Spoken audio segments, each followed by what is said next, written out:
La noche que mis padres me echaron de casa, mi hermana estaba sonriendo. No una sonrisa incómoda. No una sonrisa nerviosa. Sonreía como alguien que acababa de ganar.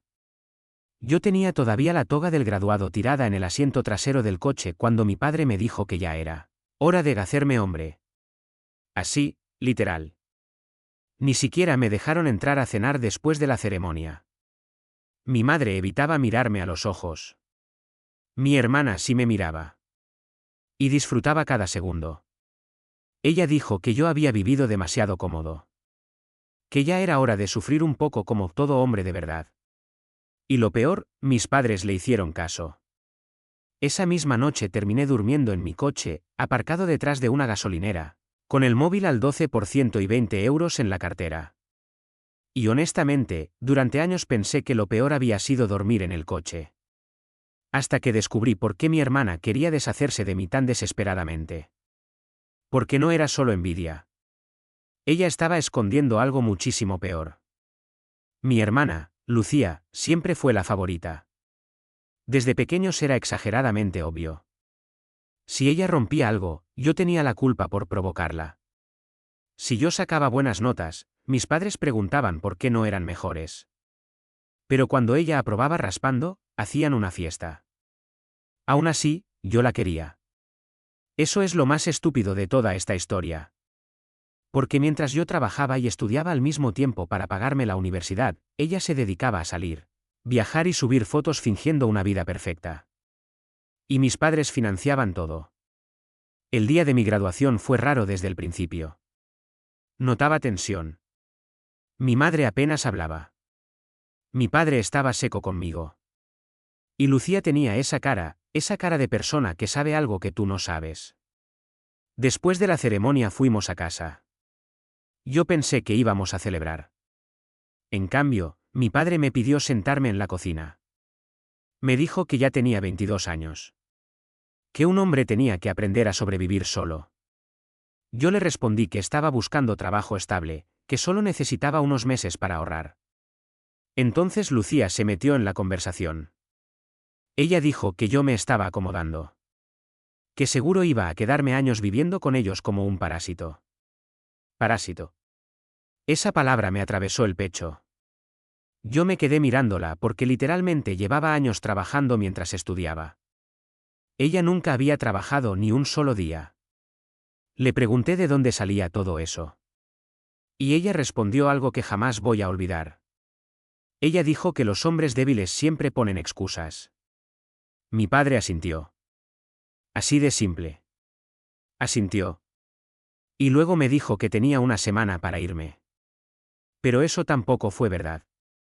Porque 2 horas después, mientras estaba haciendo una maleta, mi hermana entró a mi cuarto y me dijo que mejor me fuera esa misma noche para evitar dramas.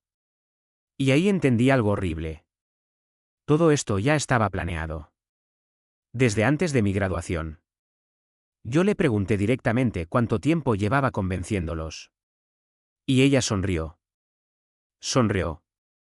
Y me dijo que llevaba meses diciéndoles que yo era una carga. Meses. Esa noche metí toda mi vida en mi coche. Ropa. Libros. Una almohada vieja.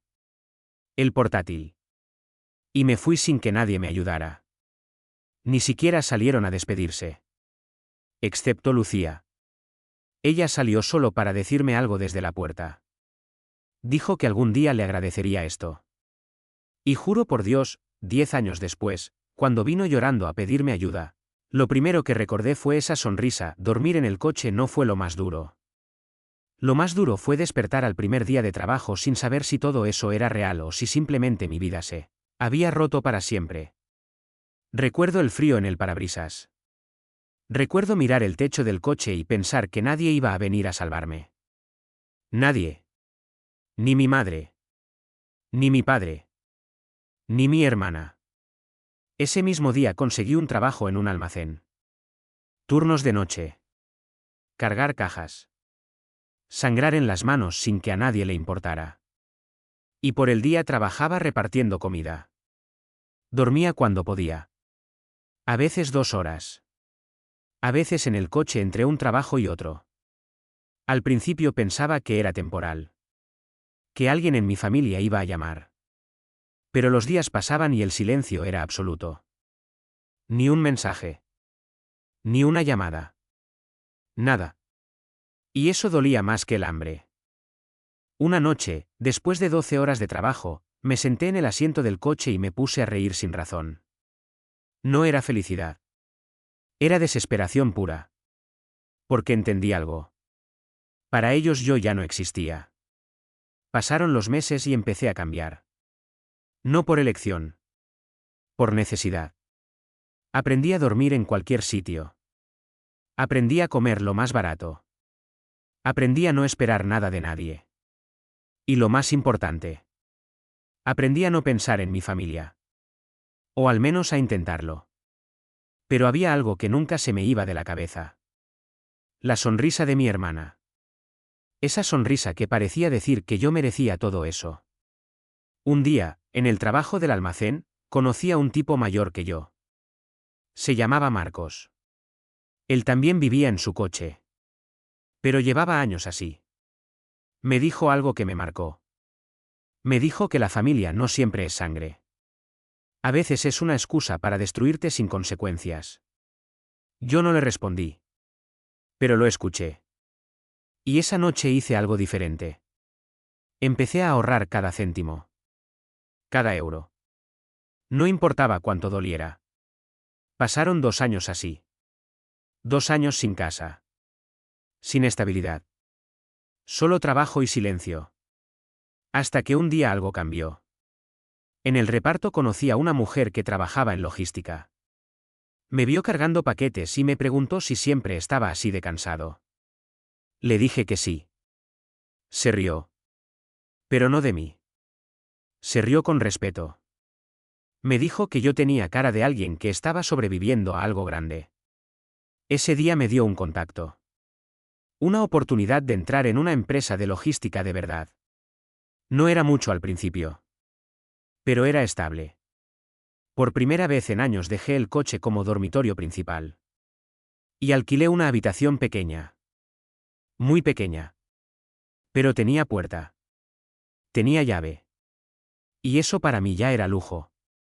Los años siguientes fueron lentos. Dolorosos. Pero constantes. Subí dentro de la empresa. Me quedaba horas extra. Aprendía todo. No preguntaba demasiado. Solo hacía. Mientras tanto mi familia seguía en silencio. Hasta que un día, después de casi 5 años, recibí un mensaje desconocido. Era mi madre. Solo decía. Tenemos que hablar. No respondí. Al día siguiente otro mensaje. Esta vez de mi padre. Es importante. Tampoco respondí. Y entonces llegó el de mi hermana. Y ese sí lo abrí. Decía. No eres quien crees que eres. Me quedé mirando la pantalla durante minutos. No entendía nada. Pero algo dentro de mí se activó. Algo que llevaba años dormido. Y decidí no responder todavía. Decidí esperar. Porque por primera vez en mucho tiempo sentí que ellos no estaban en control de la historia. Yo sí, no respondí a ninguno de los mensajes durante semanas. No porque no me importara, sino porque por primera vez en mi vida estaba aprendiendo a no reaccionar al instante. A no ser el chico al que empujan y responde sin pensar. Pero el mensaje de mi hermana se quedó clavado en mi cabeza como una espina. No eres quien crees que eres. Eso no era una frase normal. Eso era una provocación. O una confesión disfrazada. Empecé a investigar cosas pequeñas. Cosas que antes nunca me habían interesado. Primero pregunté en el registro civil por curiosidad tonta. Luego revisé documentos antiguos que tenía guardados de la universidad. Y ahí vi algo raro. Mi apellido en algunos papeles no coincidía con el de mi familia en registros antiguos de mi infancia. Al principio pensé que era un error. Pero había demasiadas coincidencias para ser casualidad. Esa noche no dormí. Me quedé sentado en la habitación mirando la pared como si la pared me fuera a explicar mi vida. 2 días después recibí otra llamada de un número desconocido. Contesté. Era mi madre. Su voz no sonaba como antes. Sonaba, cansada. O asustada. Me dijo que necesitaba verme en persona. Le pregunté por qué ahora. Después de 10 años. Y hubo un silencio largo. Luego dijo que no era una conversación telefónica. Yo le dije que si quería verme tendría que ser en un lugar público. Ella aceptó demasiado rápido. Eso me dio mala espina. Elegí una cafetería cerca de la estación central. Un lugar lleno de gente. Llegué antes. Me senté al fondo. Y esperé. Cuando entró mi madre casi no la reconocí. No por el aspecto físico, sino por la forma en la que caminaba. Antes caminaba como alguien que cree tener control. Ahora caminaba como alguien que ya perdió todo control hace tiempo. Se sentó frente a mí sin abrazarme. Sin sonreír. Solo me miró. Y lo primero que dijo fue que yo no era su hijo biológico. No hubo preparación. No hubo suavidad. Solo lo soltó como si ya no pudiera cargarlo más. Sentí un vacío raro. No tristeza. No rabia. Algo más frío. Le pregunté qué estaba diciendo exactamente. Y ella empezó a hablar rápido. Demasiado rápido. Dijo que cuando yo era bebé hubo un problema en el hospital. Que hubo un intercambio. Que ella lo sospechó años después pero nunca quiso admitirlo. Dijo que mi padre se negó a investigarlo. Y que mi hermana lo sabía desde adolescente. En ese momento todo dentro de mí se detuvo. Le pregunté si por eso me odiaban tanto. Y ella bajó la mirada. Y dijo que no era odio. Era miedo. Esa palabra me dio más asco que todo lo demás. ¿Miedo? ¿Miedo de qué? ¿De mí? ¿O de lo que yo representaba? Entonces me soltó la segunda bomba. Dijo que la familia biológica de la otra persona tenía dinero. Mucho dinero. Y que cuando se dieron cuenta del posible error, mi hermana fue la que insistió en no mover nada. En no investigar. En no arriesgarlo todo. Porque según ella, yo era el seguro fácil. El que no tenía derechos complicados. El que se podía expulsar sin consecuencias. Me quedé mirándola sin hablar. Por primera vez ella no podía sostener mi mirada. Y entonces entendí algo horrible. No fue solo abandono. Fue una decisión calculada. Una elección. Mi hermana no solo me echó de casa. Me borró de una vida que quizá no era la mía. Me levanté sin decir nada. Y antes de irme ella me agarró la mano. Me pidió que no odiara a la familia. Yo le solté la mano despacio. Y le dije que ya era tarde para eso. Porque el odio no había empezado ese día. Había empezado en el coche. En la gasolinera. En cada noche sin respuesta. Y ahora solo tenía una dirección nueva. Mi hermana, salí de la cafetería sin mirar atrás. No porque no sintiera nada. Sino porque sentía demasiado. Caminé hasta la estación sin darme cuenta de los pasos. Solo escuchaba la frase en mi cabeza una y otra vez. No eres su hijo biológico. Esa frase no explicaba mi vida. La rompía otra vez. Y la volvía a armar de una forma que daba miedo. Esa noche no volví a mi habitación. Me quedé en el coche otra vez. No por necesidad. Sino porque necesitaba volver al único lugar donde había aprendido a sobrevivir sin nadie. Me senté en el asiento del conductor con las manos en el volante sin arrancar el motor. Y por primera vez en muchos años lloré sin intentar detenerlo. No era por tristeza simple. Era por rabia mezclada con confusión. Porque si todo era mentira, entonces los 10 años de dolor también tenían otro significado. O ninguno. Y eso era peor. A los 2 días decidí llamar a la única persona que podía ayudarme a entender algo legalmente. Un abogado que la empresa había recomendado en temas de contratos. Le expliqué todo de forma resumida. Sin emociones. Solo hechos. Él me escuchó en silencio. Y cuando terminé me pidió ver documentos. Cualquier cosa. Certificados. Fotos antiguas.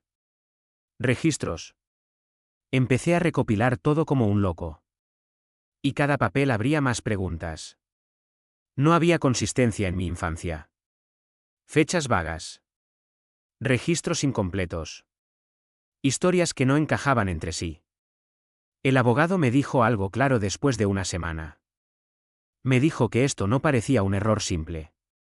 Parecía una historia tapada. Y me aconsejó algo que me heló la sangre. Me dijo que antes de hacer cualquier movimiento debía hablar directamente con mi hermana. Porque ella parecía ser el centro de todo. Pasé 2 días pensando si hacerlo o no y al final le escribí. Le dije que sabía lo de la cafetería. Le dije que necesitaba respuestas completas. Y le dije que no aceptaría más juegos. Su respuesta llegó en minutos. Demasiado rápido. Solo dijo. Entonces ven. Me citó en el mismo barrio donde crecimos. En el parque donde jugábamos de niños. Ese detalle me molestó más de lo que debería. Porque parecía calculado para tocar algo emocional. Llegué al parque de noche. Estaba casi vacío. Solo algunas luces lejanas. Ella ya estaba ahí sentada en un banco. No sonreía. No parecía triunfante como antes. Esta vez parecía cansada. Me senté a cierta distancia. No confiaba en estar cerca de ella. Y sin saludar le dije que empezara desde el principio. Ella respiró hondo. Y por primera vez no intentó manipular la situación. Empezó diciendo que lo de mis padres era solo una parte de la historia. Luego dijo que sí. Que yo no era biológicamente de ellos. Pero que eso no había sido un accidente completo. Fue ahí cuando todo se volvió más oscuro. Ella dijo que mi madre había tenido problemas médicos antes de mi nacimiento. Que hubo decisiones desesperadas. Que hubo acuerdos con el hospital. Y que en medio de todo eso aparecí yo. Pero lo peor no era eso. Lo peor era lo que dijo después. Dijo que cuando ella descubrió la verdad completa años más tarde, encontró información sobre la familia biológica. Y que esa familia no era cualquier familia. Era una familia con conexiones muy fuertes. Poder económico real. Y que si yo volvía a ese origen, todo el equilibrio que ella había construido en la casa se rompía. Le pregunté qué equilibrio. Y ella me miró por primera vez directo a los ojos. Y dijo que durante años ella había sido la heredera emocional de la familia. La única que mantenía el control. La única que decidía cómo se movía todo. Y que yo era una variable que no podía controlar. Me quedé en silencio. Porque por primera vez entendí algo. No era solo rechazo. Era estrategia. Y yo no era una persona en esa estrategia. Era un problema. Le pregunté por qué me odia tanto. Y ella se rió sin humor. Y dijo que no me odiaba. Que yo era irrelevante para ella. Y esa frase fue peor que cualquier insulto. Me levanté del banco sin decir nada. Y antes de irme ella añadió algo más. Dijo que si seguía buscando respuestas, iba a descubrir cosas que no podría desver.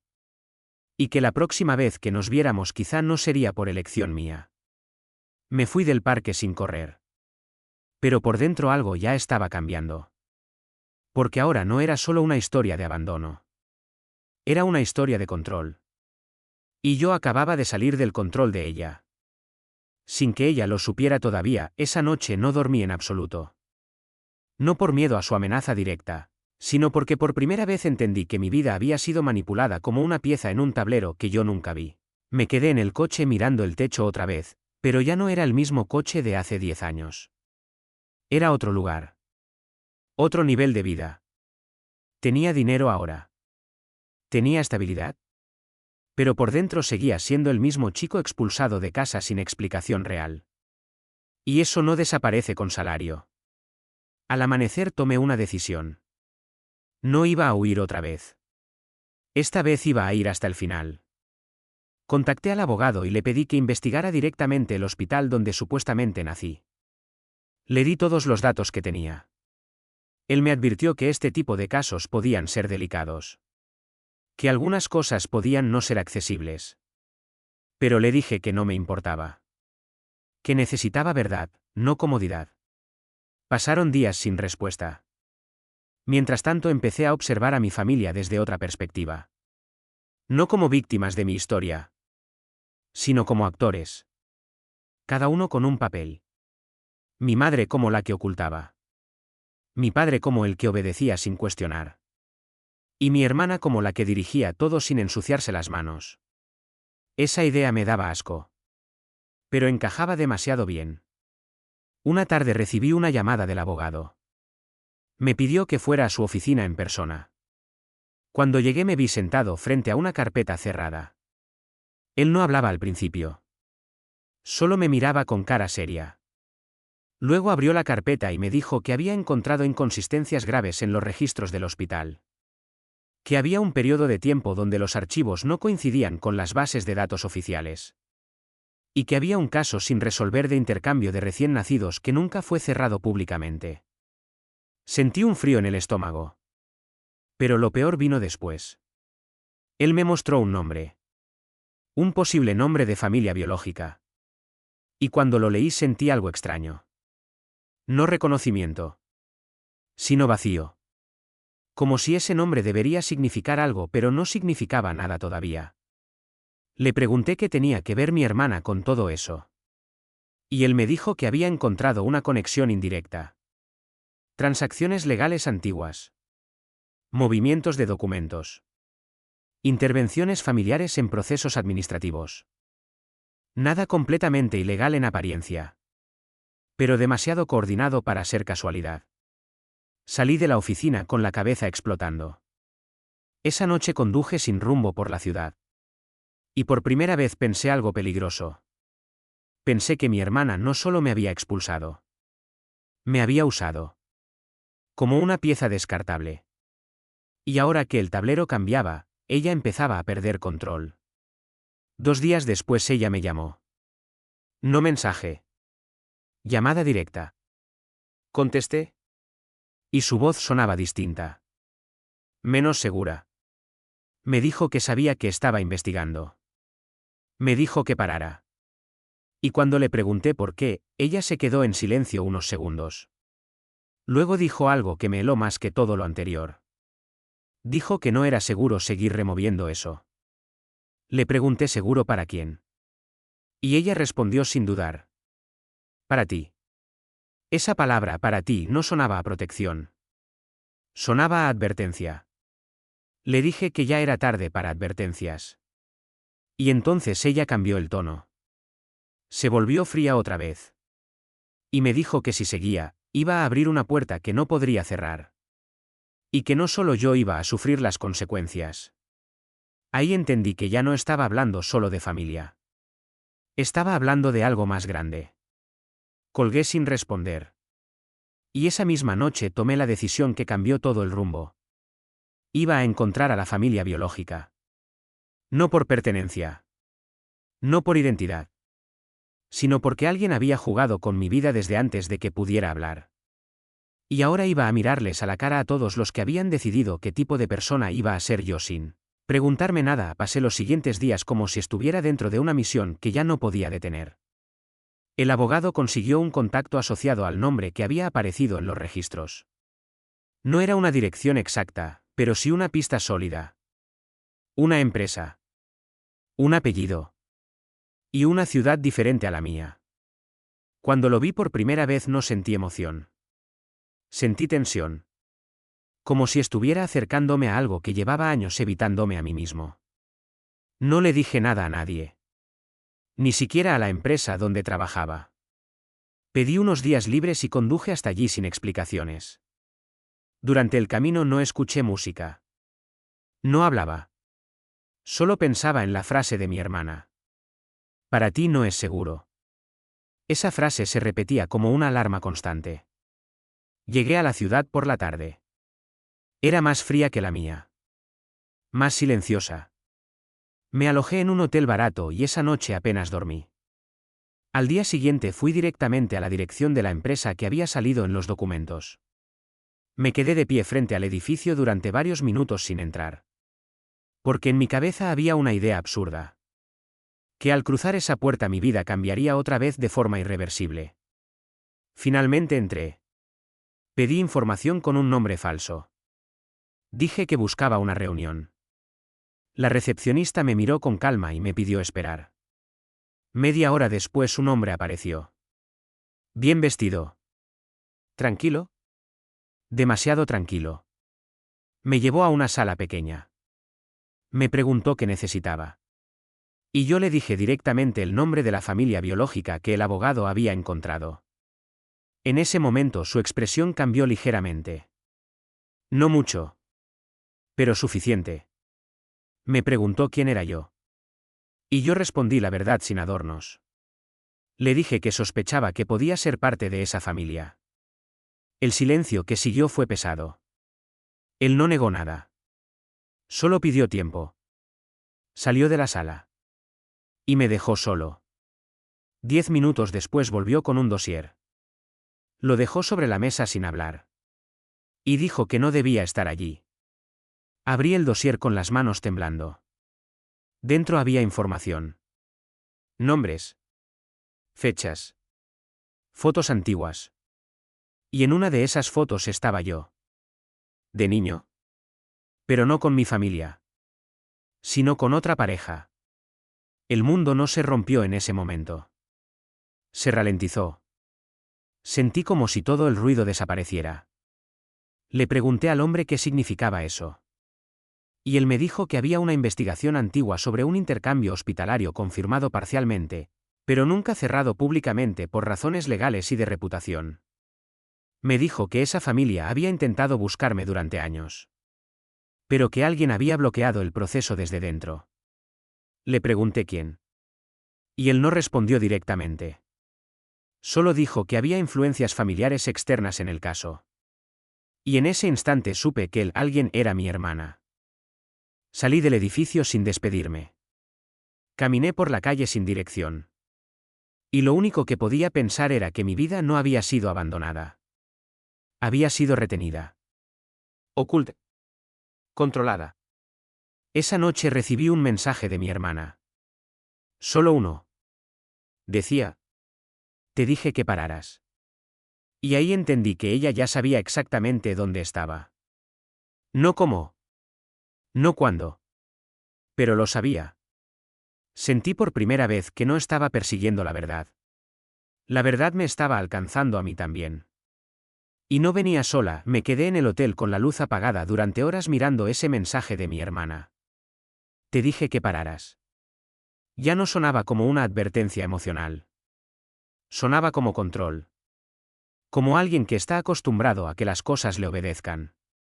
Intenté dormir pero no pude. Cada vez que cerraba los ojos veía la foto de mi infancia con otra familia. Otra casa. Otra vida posible que me habían quitado o cambiado.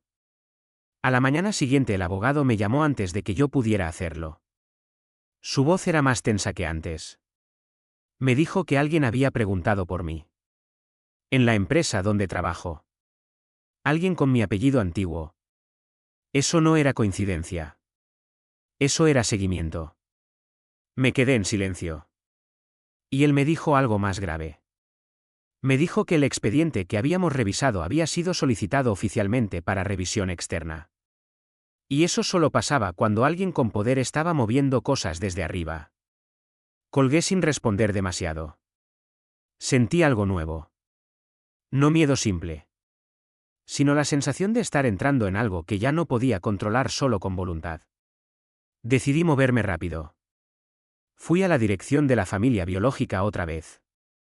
Esta vez no esperé en la entrada. Entré directamente. Pedí ver a alguien responsable del caso. Después de insistir demasiado me llevaron a una oficina privada. Allí estaba una mujer mayor.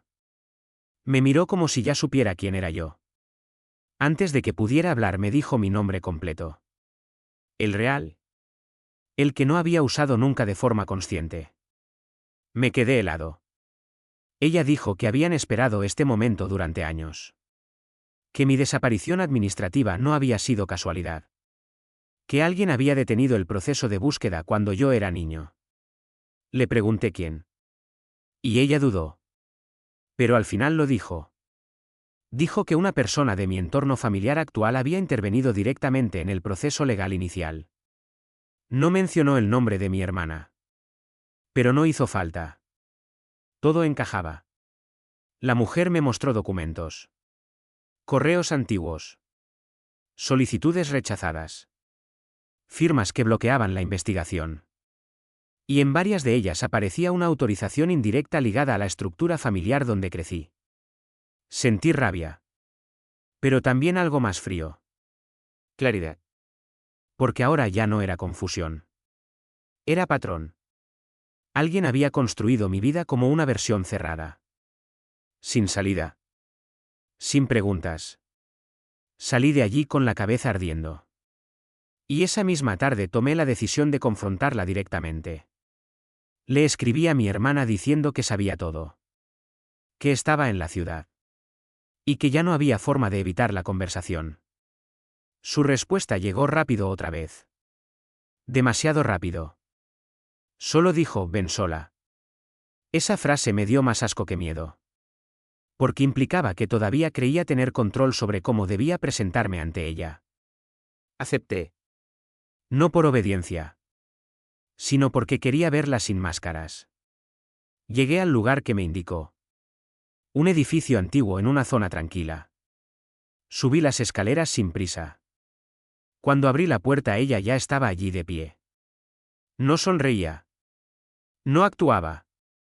Solo me miraba como si estuviera evaluando daños. Me senté sin esperar invitación. Y le dije que ya no tenía sentido mentir. Le dije que sabía del intercambio.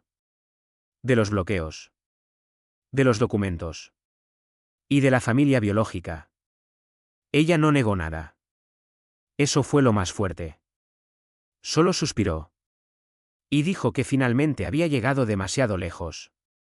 Le pregunté por qué. ¿Por qué hacerlo todo eso conmigo? Y ella respondió algo que no esperaba. Dijo que yo no era el problema.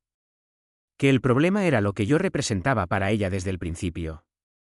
Dijo que cuando descubrió que yo no era biológicamente de sus padres, entendió que todo su lugar en la familia podía desmoronarse si alguien más entraba en escena.